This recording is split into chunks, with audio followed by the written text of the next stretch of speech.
Dr. Craig, we're going to look at an article. If everyone would read this article, it would make every article that you read about science and religion, so many of them seem just dumb and trivial. I mean, this article from Roger Trigg just really spells out this whole issue about science versus religion and the alleged conflict and things like that.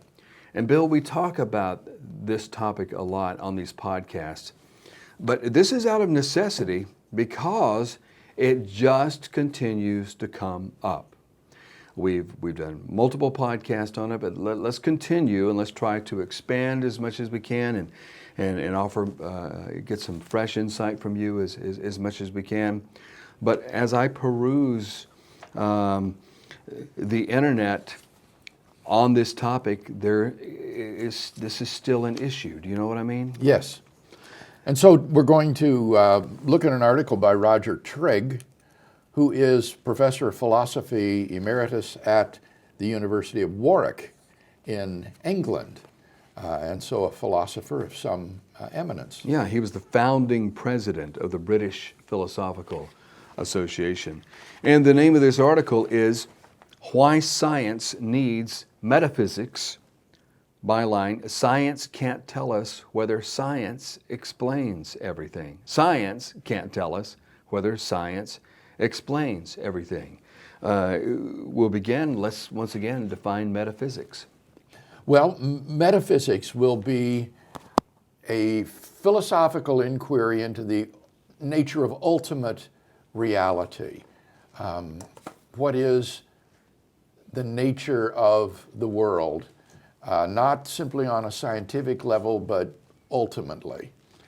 I wonder how it got mischaracterized to the extent that it's when you go to the bookstore, you go to the New Age section and it's right. Ghosts and goblins and things like that. People have that mistaken identity. Right, somehow metaphysics got connected with New Age mysticism, and that's not classically the way it's been used. Perhaps that's a result of verificationism in the first half of the 20th century, which attempted to expel metaphysics from philosophy as a meaningless exercise and wanted to simply allow science to dictate to us the way reality ultimately is. And in a sense, what Trigg is reacting to is that old line verificationist approach, which would exalt science over metaphysics and philosophy.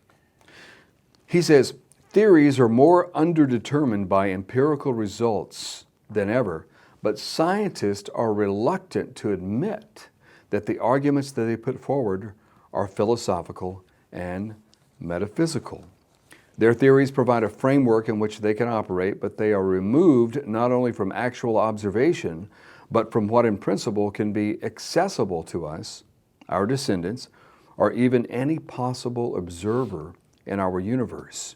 It is hard to see that they are anything other than the product of pure reason.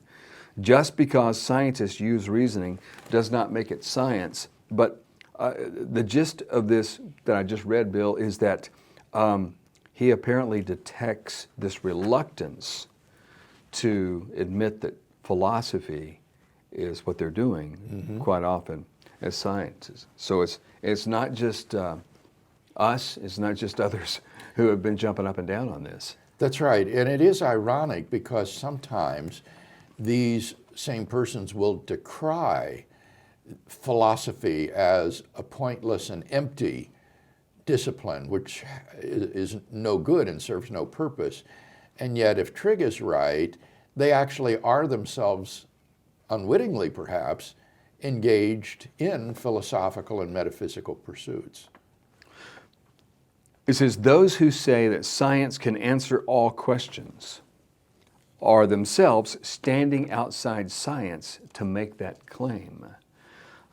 We have a little bit of a contradiction there, of a self-refuting statement. Yes, that's right. It would be self-referentially incoherent because in order to assert that science can answer all questions, he's claiming, you would have to be making a non-scientific claim about science. That cannot come from within science itself. It's an external claim about science that it can explain everything. Yeah, he says you can't escape it. He continues, he says, denying metaphysics and upholding materialism must itself be a move within metaphysics. It involves standing outside the practice of science and talking of its scope. The assertion that science can explain everything can never come from within science. It is always a statement about science. So let's just continue to clear this up, Bill, as we look at this. He continues, similarly, in philosophy, the question must be pressed as to where the verificationist who believes that a proposition is meaningful only if it can be proved true or false stands in order to deny the possibility of metaphysics. What do you think about his That's definition? the old line verificationism that I spoke of that dominated the first half of the 20th century in philosophy and then began to wane in mid-century and then was finally abandoned as untenable and obsolete by the end of the 20th century. This kind of verificationism, that is to say that a proposition is meaningful only if it can be proved scientifically true or false, he maintains that this sort of verificationism is untenable and that you would need to have a metaphysical perspective to hold to it. Do you think that there is a difference between a verificationism and empirical verificationism, or is that the same thing?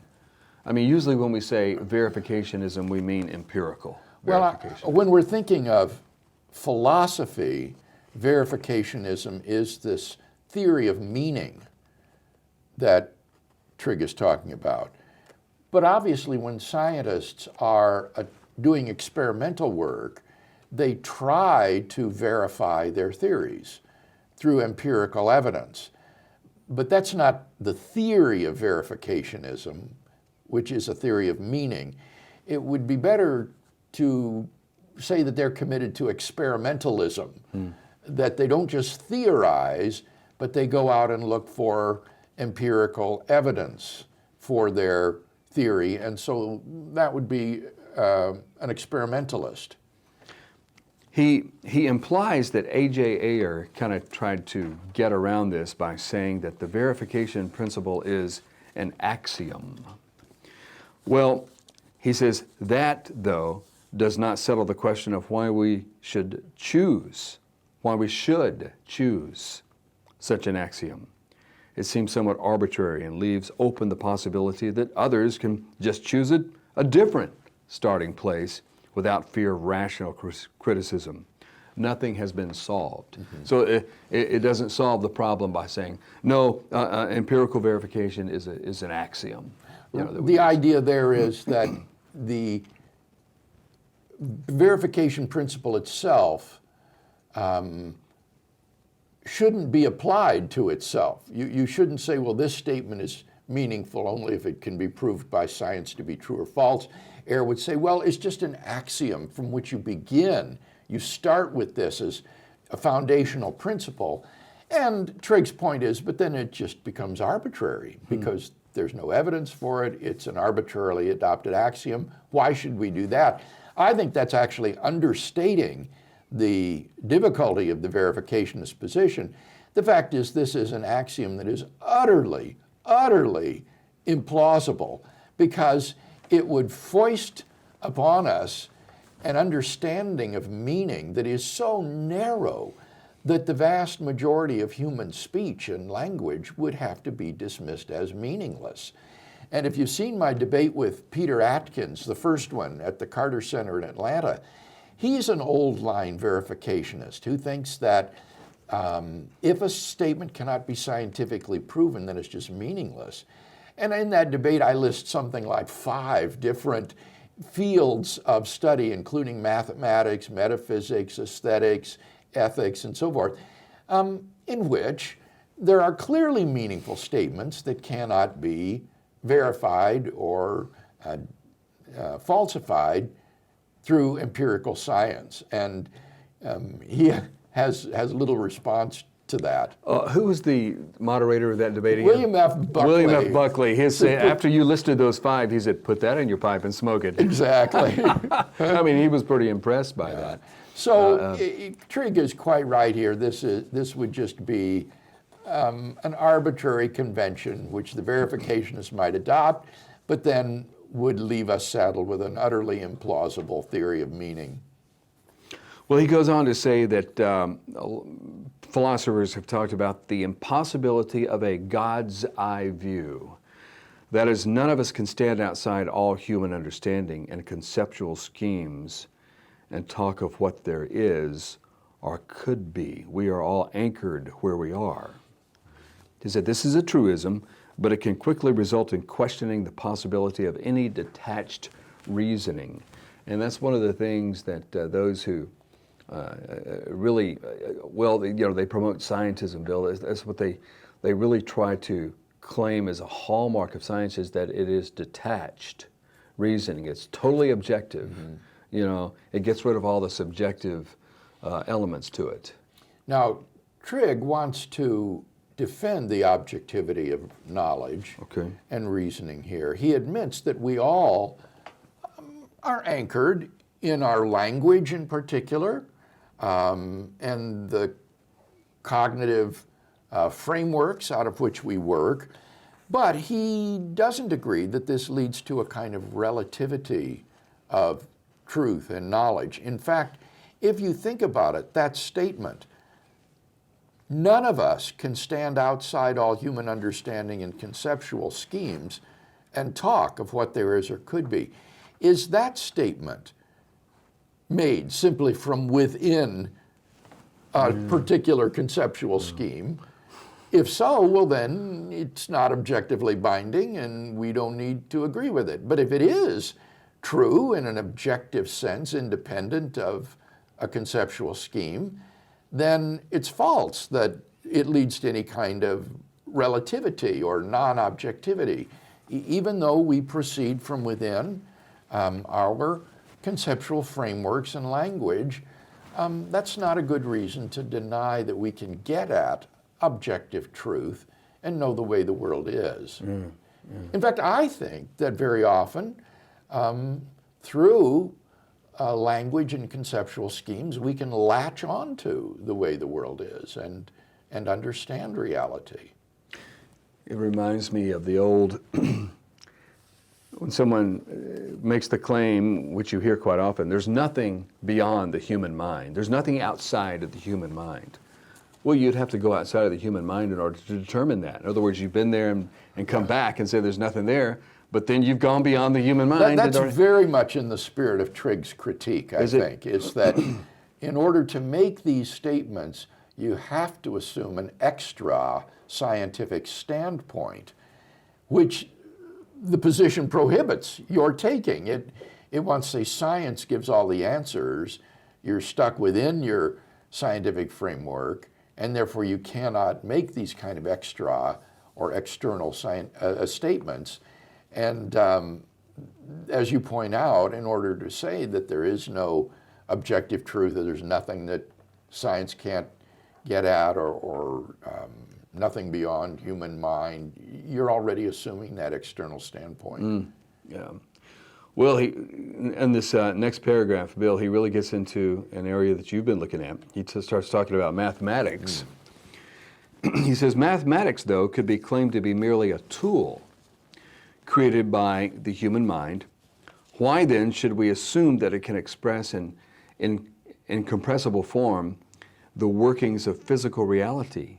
Those like Max Tegmark, who assume that the nature of reality is mathematical, are making a jump between symbols that seem to be the creation of mind and a reality that not only exists independently of our knowledge of it, but also far outstrips any possible knowledge. Let me get to the crux of it here. Tegmark explains the utility of mathematics for describing the physical world as a natural consequence of the fact that the latter is a mathematical structure, and we're simply uncovering this bit by bit. Okay. Talk to us a little bit about this, about mathematics here. Is it something discovered or determined, or? He's raising the question of the applicability of mathematics. Why is it that a mathematical theorist like Peter Higgs can sit down at his desk and by figuring out solutions to mathematical equations on paper, predict the existence of a particle which experimentalists then go out and, after investing millions of dollars and thousands of man-hours, manage to discover, namely the Higgs boson? How is it that mathematics is the key to reality, physical reality, in this way? Now, Trigg seems to think of mathematics as just a creation of the human mind, a tool that we have made, and that would make it odd why it should describe a reality that exists independently of our mind. I don't think that that's essential to the argument here at all. I'm not inclined to think that mathematics is a creation of the human mind and just a convention that human beings have adopted.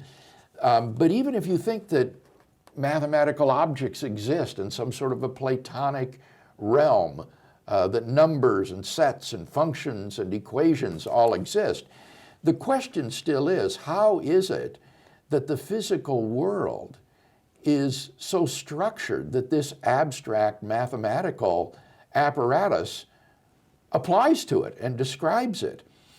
And he says that Mark Tegmark explains this utility or applicability of mathematics by saying that the physical world itself has a mathematical structure. And so we're just discovering this. Well, now, I think 2 points can be made about that attempt to explain the utility or applicability of mathematics. First, it's simply not true. There are useful mathematical theories that have no counterparts in the structure of reality. For example, in quantum mechanics, physicists use something called Hilbert space. This is a purely logical space that is infinite dimensional. It has no counterpart in the physical world whatsoever. And yet, using Hilbert space is an indispensable and fruitful tool for understanding the world as quantum physics describes it. So you cannot explain the applicability or utility of Hilbert space by saying that the physical world meshes up with it in its structure. But secondly, even for those mathematical structures that do find counterparts in the world, like say elementary arithmetic, the natural numbers 1, 2, 3, 4, 5, that the world is built in such a way that 2 plus 2 equals 4. The question still is then, why is the physical world built on this mathematical structure? Granted, if you say that the physical world is imbued with this mathematical structure, then that would explain why mathematics applies to it. But it doesn't explain why the physical world has that mathematical structure.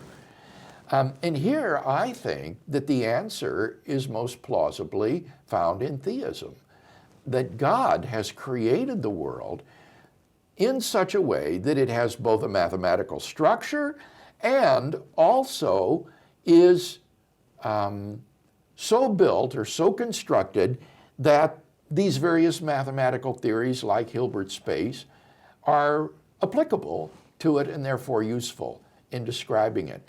And that would be the case whether you think mathematics is just a human invention, as Trigg seems to, or whether you think mathematics and mathematical objects exists independently of the human mind in the way the Platonist does.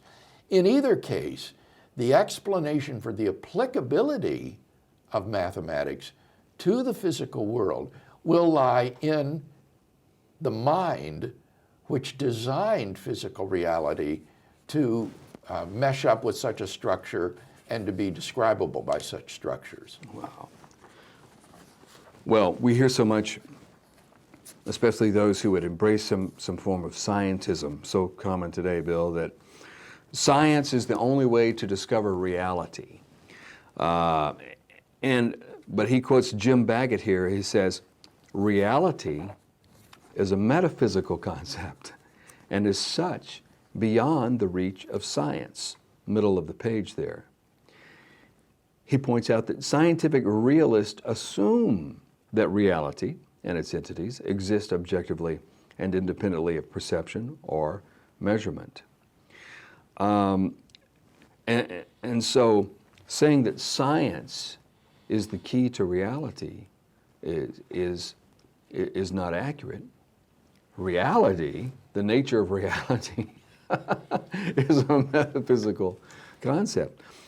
But then he continues, reality gives science a goal and a purpose. Science has to be in the business of discovery. Yeah, I think what he's saying there is, again, that if the scientist does really want to describe the way reality is, that reality is a metaphysical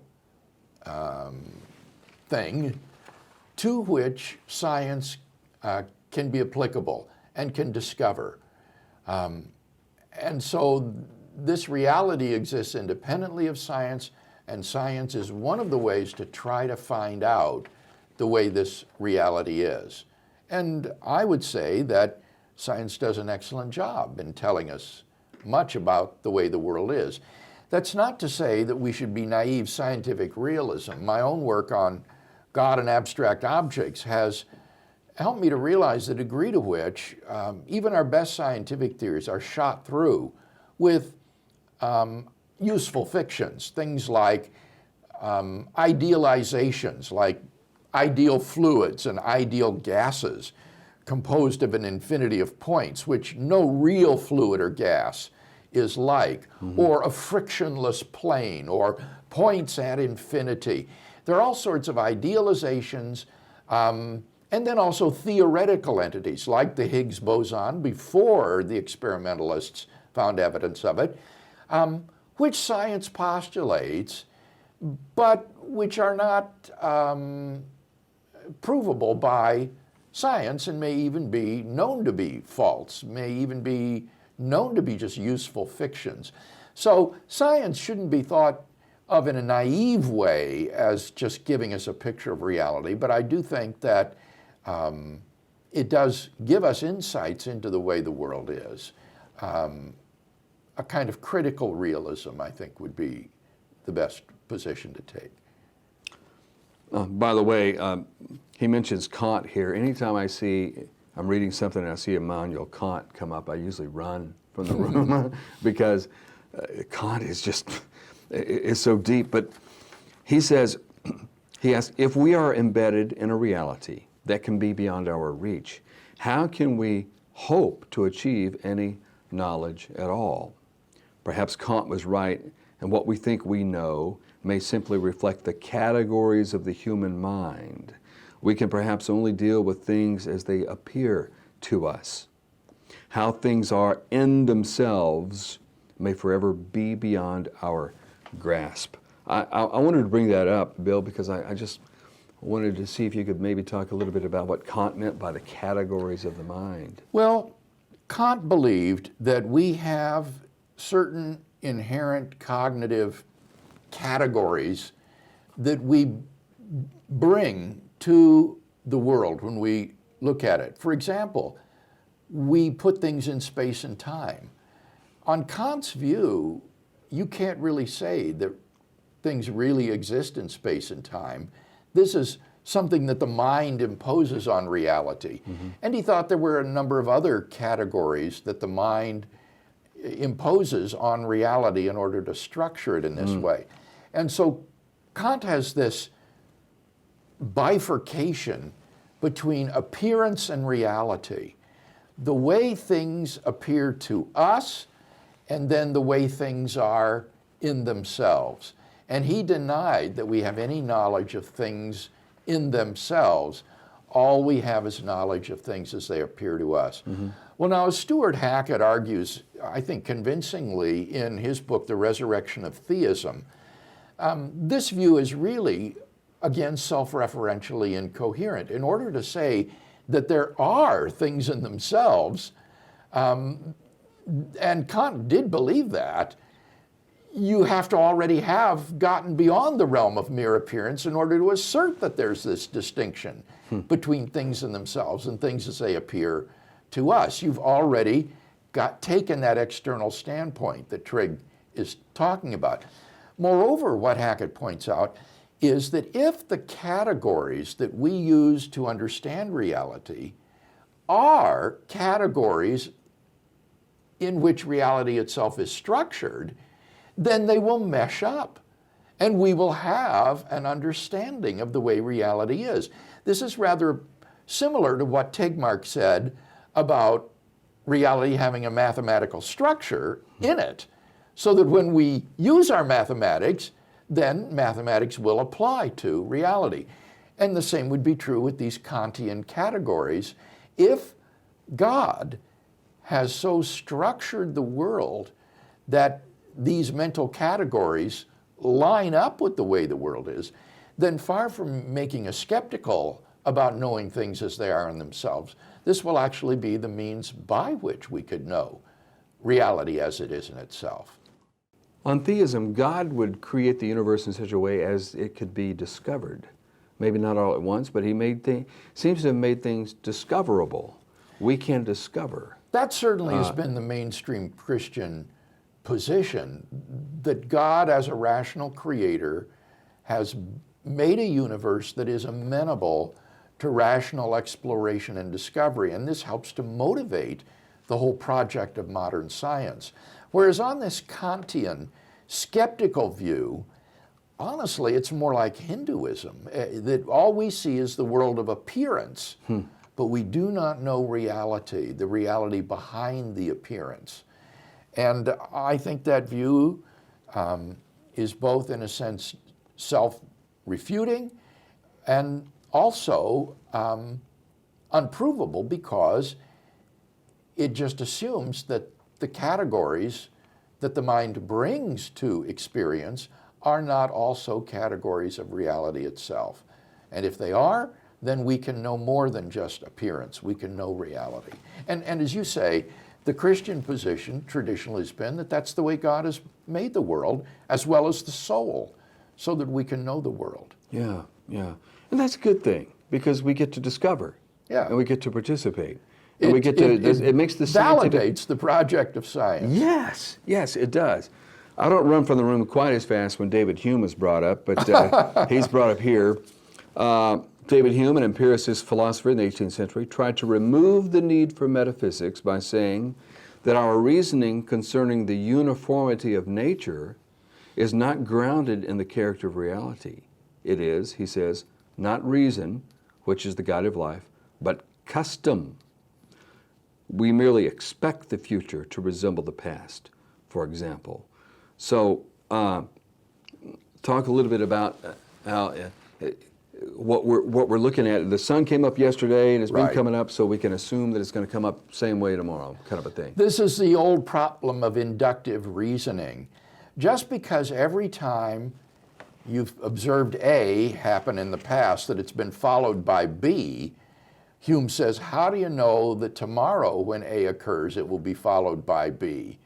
And if you say, well, every time in the past A has been followed by B, and that gives me some grounds for thinking that it will be tomorrow, Hume will say, well, how do you know that you're not just at the beginning of a long series of chaotic A's and C's and D's and other things, but just the first segment of the series is structured A, B, A, B, A, B, A, B, and that's soon going to terminate. And so it would lead to a skepticism about all inductive reasoning, thereby undermining the project of science itself.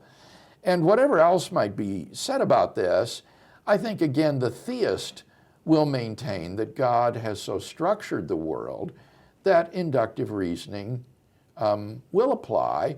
and that the world will not descend into a sort of chaos, but that it is a world that's amenable to this kind of inductive inference.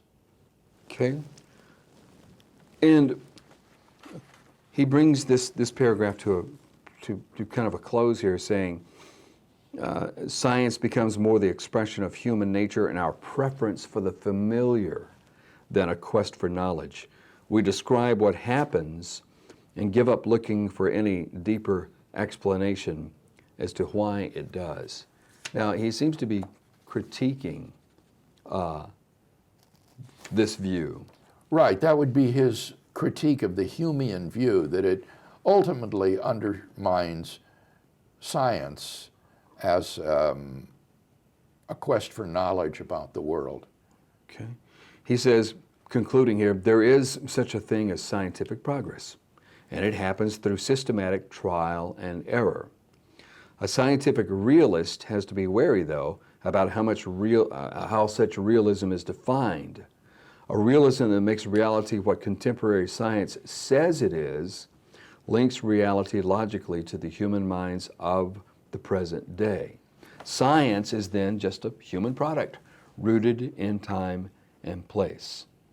Bringing in future science or ideal science may sound more plausible, but even then there is a distinction between science reflecting or corresponding to the nature of reality and it being simply a human construction.